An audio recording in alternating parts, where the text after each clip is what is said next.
Halk arasında hacamat olarak bilinen, tabii daha geniş tabiriyle kupa tedavisi olarak bilinen bir tedavi yöntemi. Kupa tedavisi kısaca yaş ve kuru olarak ikiye ayrılıyor açıkçası. Kuru olanı sadece belli bir bölgeye vakum yapılarak uygulanan bir tedavi yöntemi. Yaş olanı ise işte bizim bildiğimiz hacamat tedavisi olarak geçiyor. Şimdi hacamat tedavisi ne için kullanılır? Hacamat tedavisi başlı başına bütün vücutta etkisi olan bir tedavi yöntemidir. Yani birinci aşamada bahsedecek olursak, öncelikle vücuttaki toksinleri uzaklaştırmada, bağışıklık sistemini güçlendirmede, sinir uçlarına uyarı vererek kas ve iskelet sisteminin hareketlerini düzenlemede ve ayrıyeten bir detoks etkisi olduğu için de ruhsal problemleri de gidermektedir. Ve aynı zamanda da bilinen üzere sünnet olarak yapıldığı için de Peygamber Efendimiz de bu hacamatı uygulamıştır. Hacamatın çok eski bir tarihi var. Yani tarihi ta M.Ö. 1550. yıllara kadar dayanıyor açıkçası. Yani çok eski medeniyetler bu hacamat uygulamasını kullanmışlardır. Mısır'a kadar, eski Mısır'a kadar, Osmanlı dönemine kadar İslami tıbbı kullananlarda bile hacamat tedavisi kullanılmıştır. Bunun yanı sıra ilk yapılan uygulamalarda hatta bir hayvanın boynuzuyla ilk hacamat yapıldı diye bir şeyden bahsediyorlar. Ve sonra zamanla işte cam kullanılmış ve şu anda işte bizim de aktif olarak kullandığımız bazen cam, bazen plastik kupalarla bu hacamatı yapıyoruz. Biliyorsunuz zaten birçok hastalık var, birçok insanların yaşadığı sorunlar var. Hacamatın belli başlı tabii birçok hastalığa faydası var ama etkili olduğu hastalıkları sayacak olursak özellikle romatizmal hastalıklarda, fibromiyalcide, işte kas tutulmalarında, uykusuzluk ve gerginlik hallerinde, işte onun dışında buna benzer birçok hastalıklarda etkisi var. Yani şeker hastaları, tansiyon hastaları gibi birçok rahatsızlıklarda biz bu hacamat tedavisini kullanıyoruz. Yaş grubu olarak hacamat 65 yaş üstünde eğer belli başlı kronik rahatsızlıkları yoksa ve kullandığı ilaçlar vesaire biz onları göz önünde bulundurarak tedavi yapıyoruz. Ama onun dışında bebeklerde de 40 günlükten sonra yapabilirsiniz diye söylüyorlar. Çocuklara özellikle işte 1 yaşında, 2 yaşında özellikle o geçiş evresinde çocuklara hacamat uygulanıyor. Bununla alakalı da bize birçok danışanımız gelmiştir. Yani çocuklarda da nasıl bir etkisi var? Biliyorsunuz bizim halkımız çok şikayetçidir. Hani çocuklarda işte iştahsızlık, zayıflık, aşırı hareketlilik gibi rahatsızlıklar oluyor. Bunlar için hacamatı düşünüyorlar, biz uyguluyoruz ve bir danışanımızın mesela yılda 3 sefer 4 sefer çocuğunu getirdiğini gördük biz burada. Çünkü faydasını gördüler. Aşırı hareketli bir çocuk, işte kilo almada sıkıntı yaşayan bir çocuk, iştahsızlık yaşayan bir çocuk. Bunlara faydası var hacamatın gerçekten. Şimdi hacamat sadece hastalıklı kişilerde yapılır diye bir şey yok. Yani hacamat sağlıklı kişilerde de yapılır, belli başlı hastalığı olan kişilerde de yapılır. Sadece işte kan hastalıkları olan kişilerde ve buna benzer rahatsızlıkları yaşayanlarda biz hacamatı çok önermiyoruz belli başlı dönemlerde. Ama onun dışında bir insan ne kadar sürede hacamat yapabilir diye soracak olursanız yani şöyle, özellikle hacamatın etkisi bu mevsim geçişlerinde, yani işte tam mevsimlerden bahara geçişte, baharlara geçişlerde o arada hacamatı yapmanızı öneriyoruz. Senede 2 defa. Mutlaka sağlıklı bir bireyin bile o mevsim geçişlerinde hacamat yapması gerekiyor.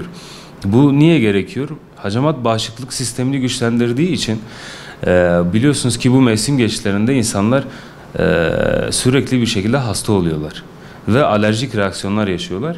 Bunların tedavisi için ve en az şekilde geçirebilmeleri için hacamatın büyük bir etkisi var. Yani hiç yapmasanız bile senede 2 defa öneriyoruz. Bunun zaten belli başlı günleri var. Sünnet hacamatın bu belli günlerde de hicri takvime göre belirlenen günlerdir. Hicri takvimde Hicri takvimin ilk 5'i ve son 5'i çok yapmanızı önermiyoruz. Genelde 5. günle 25. gün arasında bir hacamat takvimi belirleniyor. Eğer sünnet hacamatını o günde yapmak istiyorsanız genelde hicri takvimin 17, 19 ve 21. günlerinde yapmanızı öneriyoruz. Ve günler olarak da çarşamba, cuma ve cumartesi günleri hacamat yapılmıyor. Bunların dışındaki günlerde yapabilirsiniz. Ve senede bir defa altın gün var. Bu altın gün nedir?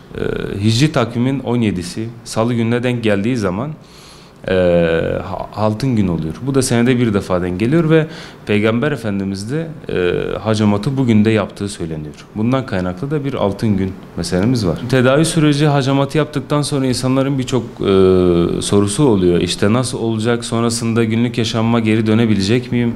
Hayatımı ne kadar etkileyecek vesaire diye. Tedavisi zaten çok uzun süren bir tedavi değil. Yaklaşık 40 dakika civarında bir tedavisi var. Ondan sonra siz hacamatı bitirdikten sonra 3 saat boyunca genelde böyle dinlenmenizi tavsiye ediyoruz. Seyahate vesaire çıkmamanızı tavsiye ediyoruz.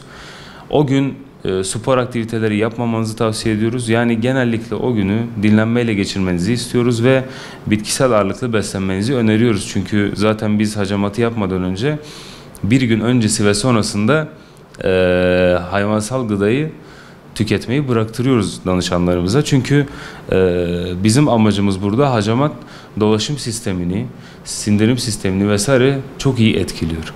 Yalnız protein ağırlıklı beslendiğimiz zaman sindirimi zor olduğu için vücudun birçok şeyini geciktiriyor. O yüzden biz bunları şu anda önermiyoruz. Bir gün öncesi ve bir gün sonrası için. Onun dışında zaten hacamatı bitirdikten sonra yaklaşık 3 saat 4 saat sonra duşunuzu da alabilirsiniz. Sadece işte bir hafta, kişiye göre 10 gün, bir hafta 10 gün civarında bir yara iyileşme süreci var. O da işte ufak çizikler, bir kabuk atma dönemi oluyor. Ondan sonra zaten hiçbir şey olmamış gibi deri kendini toparlıyor tekrardan. Yani o kadar günlük yaşantınızı etkileyecek bir durumu yok. Şimdi hacamat açıkçası birçok bölgeye ve eklem bölgelerine yapılıyor. Hacamatın sünnet amaçlı yapılanı var ve tedavi amaçlı yapılanı var. Biz tedavi amaçlı yaptığımız yerlerde genelde spesifik bölgelere yapıyoruz. Mesela işte bel fıtığı rahatsızlığı vardır, bel ve bacak bölgesine yapıyoruz. İşte boyun fıtığı vardır, boyun ve kol bölgesine yapıyoruz. Ama genelde sünnet hacamatında sırta yapılır. Bununla beraber tarama hacamatı dediğimiz hem sırta hem bacaklara ve hem kafaya yapılan bir hacamat türü var. Genel olarak ama sünnet hacamatı dediğimizde sırt bölgesine, yani boyundan kuyruk sokumuna kadar o bölgeye belirli bir şekilde yaptığımız bir uygulamadır. Bu kupaları bıraktığımız yerlerin de etkilediği belli başlı bölgeler var. Zaten bunları bilerek, isteyerek o bölgelere bırakıyoruz ki temelde bütün organlara bir reset etkisi olsun. Oradaki sinir uçlarını uyararak o bölgeleri bir kendine getirsin diye o şekilde yapıyoruz. Şimdi şöyle, ben bizzat kendim bu şekilde uygulamayı yapıyorum. Çünkü ben ağır bir alerjik reaksiyon geçiriyorum her bahar döneminde. Mesela kendimden örnek vereyim. Eğer yaptırmadığımız zaman çok daha ağır geçiriyoruz. Yani vücutta öyle bir etkisi oluyor. Size tavsiyem, düzenli bir şekilde yaptırırsanız, vücut o rutine alıştığı zaman o yaşamınızda daha kaliteli bir süreç olur sizin için. Yoksa bu mevsimde benim bu şekilde konuşmam bile zaten zor oluyordu. Çünkü alerjiden kaynaklı gerçekten çok zor geçiriyorduk. Yani son olarak şöyle söyleyebilirim. Bu tedavi sadece hastalıklı kişiler için değildir. Sağlıklı kişiler için de uygulanıyor ve çok acılı bir tedavi yöntemi değil. Rahatça gelip tedavinizi olabilirsiniz. Onun dışında dediğimiz gibi senede 2 defa mutlaka yapılmasını gerek gördüğümüz bir tedavi yöntemidir. Bunun dışında herkese sağlıklı günler diliyorum.